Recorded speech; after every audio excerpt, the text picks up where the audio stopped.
Nous, nous sommes juifs de naissance, et non pas de ces pécheurs d'origine païenne. Cependant, nous avons reconnu que ce n'est pas en pratiquant la loi de Moïse que l'homme devient juste devant Dieu, mais seulement par la foi en Jésus-Christ. C'est pourquoi nous avons cru, nous aussi, au Christ Jésus, pour devenir des justes par la foi au Christ, et non par la pratique de la loi, puisque par la pratique de la loi, personne ne deviendra juste. S'il était vrai qu'en cherchant à devenir des justes grâce au Christ, nous avons été trouvés pécheurs, nous aussi. Cela ne voudrait-il pas dire que le Christ est au service du péché? Il n'en est rien, bien sûr. Si maintenant je revenais à la loi que j'ai rejetée, reconstruisant ainsi ce que j'ai démoli, j'attesterais que j'ai eu tort de la rejeter. Par la loi, je suis mort à la loi afin de vivre pour Dieu. Avec le Christ, je suis crucifié. Je vis, mais ce n'est plus moi, c'est le Christ qui vit en moi. Ce que je vis aujourd'hui dans la chair, je le vis dans la foi au Dieu, je le vis dans la foi au Fils de Dieu qui m'a aimé et s'est livré lui-même pour moi. Il n'est pas question pour moi de rejeter la grâce de Dieu. En effet, si c'était par la loi qu'on devient juste, alors le Christ serait mort pour rien. Merci. Alors, on ne sait pas si, si la suite, enfin ce qui est, ce qu'on vient de lire, fait partie des paroles que Paul a dites à Pierre au moment de la dispute. En effet, il poursuit sans transition, hein.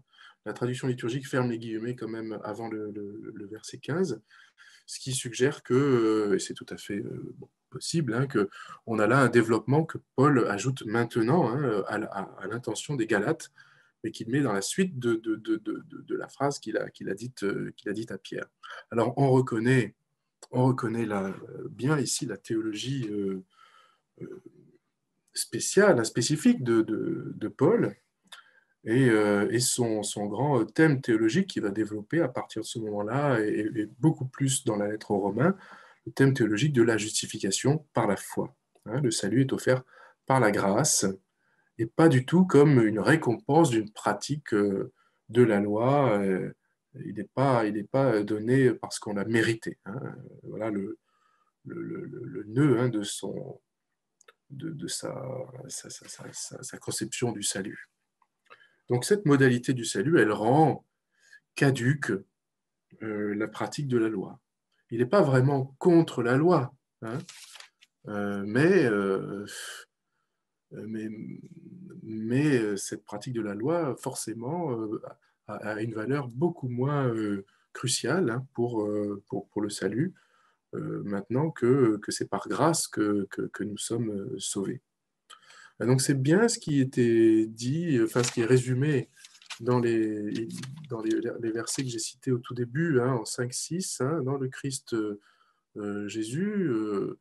Ce qui compte, ce n'est ni la circoncision, ni l'incirconcision, mais la foi agissante par la charité. C'est une manière, vous voyez, oui, de rendre inutile la pratique de la loi, ce que ne pouvaient pas évidemment supporter euh, les, euh, les judaïsants.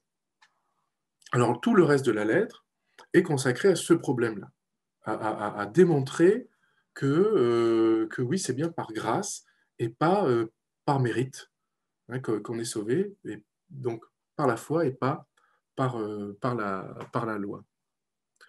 Maintenant, on va plutôt on va voir comment ce conflit-là est rapporté par un autre auteur du Nouveau Testament qui écrit bien après Paul, hein, 40 ans après, au moins, après Paul, à savoir par Luc. Luc a fait de Paul le héros de son livre, hein, et il rapporte lui aussi donc cet incident, mais d'une manière un peu différente. Il forme pour lui l'occasion de ce qu'on a appelé l'Assemblée de Jérusalem. On va lire simplement d'un trait ce texte, le chapitre 15 du livre des Actes, et je ferai ensuite des remarques qui s'imposent.